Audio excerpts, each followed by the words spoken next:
ముందుగా శ్రీకృష్ణ ప్రార్థన. వసుదేవసుతం దేవం కంసచాణూరమర్దనం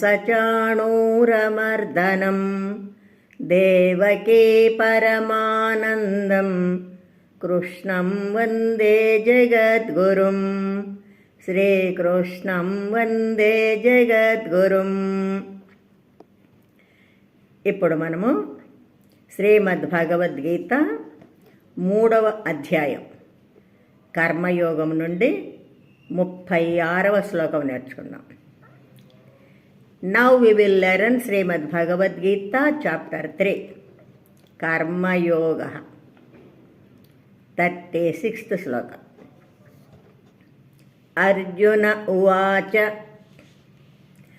అథ కేన ప్రయుక్తోయం అథకేన ప్రయుక్తోయం పాపంచరతి పూరుషః పాపంచరతి పూరుషః అనిచ్ఛన్నపి వార్ష్ణేయ అనిచ్ఛన్నపి వార్ష్ణేయ బలాదివ నియోజితః బలాదివ నియోజితః. Once again.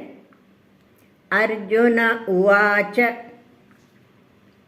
అథ కేన ప్రయుక్తోయం అథ కేన ప్రయుక్తోయం పాపంచరతి పూరుషః పాపంచరతి పూరుషః అనిచ్ఛన్నపి వార్ష్ణేయ అనిచ్ఛన్నపి వార్ష్ణేయ బలాదివ నియోజితః బలాదివ నియోజితః.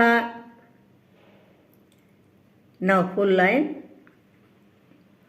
అర్జున ఉవాచ అథ కేన ప్రయుక్తోయం పాపంచరతి పూరుషః అథ కేన ప్రయుక్తోయం పాపంచరతి పూరుషః అనిచ్ఛన్నపి వార్ష్ణేయ బలాదివ నియోజితః అనిచ్ఛన్నపి వార్ష్ణేయ బలాదివ నియోజితః.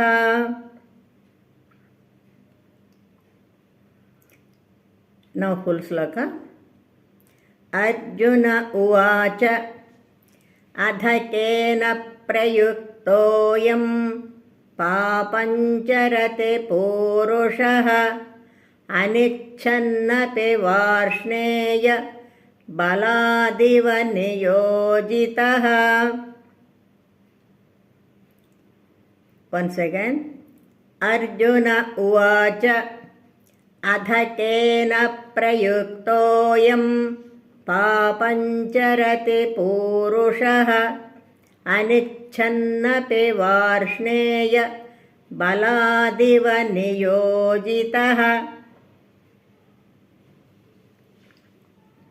అర్జున ఉవాచ అథ కేన ప్రయుక్తోయం పాపంచరతి పూరుషః అనిచ్ఛన్నపి వార్ష్ణేయ బలాదివ నియోజితః.